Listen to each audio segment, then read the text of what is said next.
Welcome back. The president started out February 2009 by announcing that the White House would have direct supervision over the 2010 census. Well, Republicans immediately said President Obama was trying to politicize the census, which, among other things, determines congressional redistricting.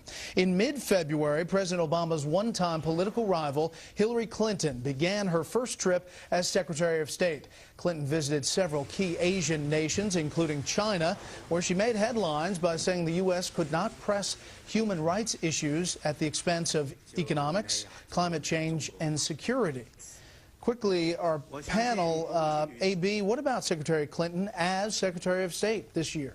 Well, Hillary Clinton was not a terrific candidate, but she has been a terrific Secretary of State. I think all of the predictions about how she and her husband would muck up and gum up the president's foreign policy agenda and become a big political story were wrong. I think it was very shrewd of President Obama, who is very good at keeping his enemies closer than close, to have her in his administration. That was a very keen move. If she was in the Senate right now talking about how difficult the health care battle has been and continues to be, it would be a problem. I think that it was just a very smart move, and she has really proven herself. She's a real homework doer. She applies herself, and she's done a good job. Charles?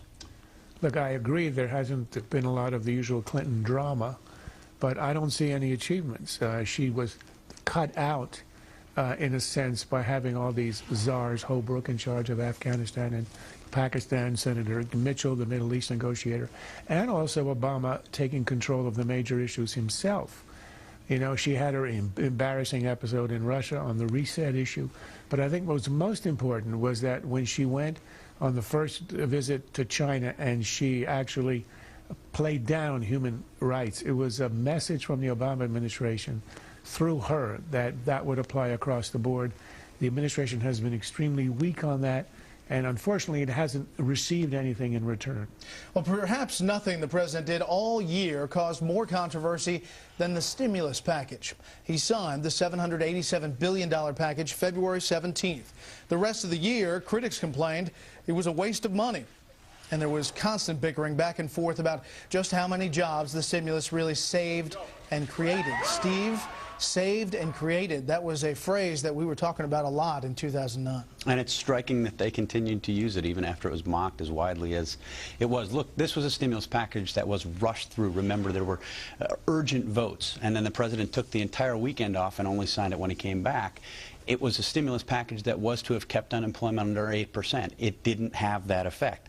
When you look lately, the latest GAO report on the stimulus package and what it has done, only 22% of the funds were actually distributed, which at this late date is quite extraordinary given how it was rushed through. And finally, when you look at the numbers of bogus job reports and misreporting and inflated numbers, almost all of them going in one direction, suggesting more job creation or more jobs saved than was actually the case, you've got a real problem for the president. Much more on the stimulus in our panel about the economy a little later. One day after the stimulus signing, the president outlined his plan to help struggling homeowners hang on to their property. He called for bankruptcy judges to modify the terms of the loans in favor of the borrower. Critics say the effort has done little to stem the foreclosure crisis. And in the Ides of March, there was a stinging attack on the president from former Vice President Dick Cheney. Cheney said President Obama's reversal of Bush administration policies on Guantanamo Bay and terror suspect interrogations made the U.S. more vulnerable to attack. It was the first of several public statements and comments Cheney made last year critical of the new administration. Charles, was Dick Cheney really the point man for criticism when it came to the Republican side? He was, and I think it was remarkable how successful he was, given the history and how the media and others have treated him. He actually, there was dueling speeches. There was the Cheney speech, and then Obama spoke within a few hours of each other, and Cheney was the winner on that. And I think the effect he had was that, A, he legitimized criticism of what Obama was doing, which I think was rather lax, but secondly, I think it actually inhibited Obama. He's kept some of the policies that the Bush administration had in place, detention without trial, rendition. He's tried to do the Guantanamo, which of course he committed himself to.